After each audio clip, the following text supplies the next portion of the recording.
இனமென பிரிந்தது போதும், மதமென பிரிந்தது போதும். பிரசித்தி பெற்ற பொட்டல்புதூர் முஹைதீன் ஆண்டவர் பள்ளிவாசல் கந்தூரி விழா.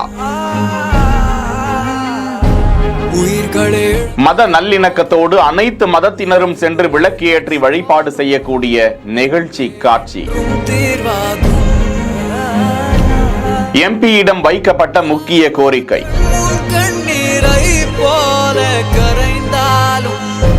தென்காசி மாவட்டம் கடையம் அருகே பொட்டல்புதூரில் அமைந்திருக்கிறது முஹைதீன் ஆண்டவர் பள்ளிவாசல். ஆண்டுதோறும் அங்கு கோலாகலமாக கந்தூரி விழா நடத்தப்படும் நிலையில் அவ்விழாவின் சிகர நிகழ்ச்சியான விளக்கேற்றும் வைபவம் நடந்து கொண்டிருக்கும் காட்சியை தான் பார்த்து கொண்டிருக்கிறோம். இந்துக்கள், கிறிஸ்தவர்கள், இஸ்லாமியர்கள் என அனைவரும் ஒருங்கிணைந்து அங்கு விளக்கேற்றி வழிபாடு நடத்துவதை பார்க்கும்போது மனம் நெகிழ்கிறது. மத நல்லிணக்கத்தை உறுதிப்படுத்துகிறது. இந்தியா வேற்றுமையில் ஒற்றுமை கண்ட தேசம் என்பதை உறுதிப்படுத்துகிறது. முன்னதாக இந்த விழாவை எம்பி ராபர்ட் ப்ரூஸ் தொடங்கி வைக்க அவரிடம் விழா குழுவினர் ஒரு கோரிக்கையை முன்வைத்தனர். ஆண்டுதோறும் கந்தூரி விழாவிற்கு 25 கிலோ சந்தனம் வழங்கிட வேண்டும், யானை ஊர்வலத்திற்கு அனுமதி வழங்கிட வேண்டும் என கோரிக்கை விடுக்க இது குறித்து நடவடிக்கை எடுக்கப்படும் என எம்பி உறுதியளித்திருக்கிறார். நிகழ்ச்சியில் தமிழ்நாடு தர்காக்கள் பேரு இயக்கம் மற்றும் தென்காசி மாவட்ட சபாநாயகர் ஆவுடையப்பன், முன்னாள் அமைச்சர் பூங்கோதை, ஆலடி அருணா உட்பட இந்துக்களும் இஸ்லாமிய பெருமக்களும்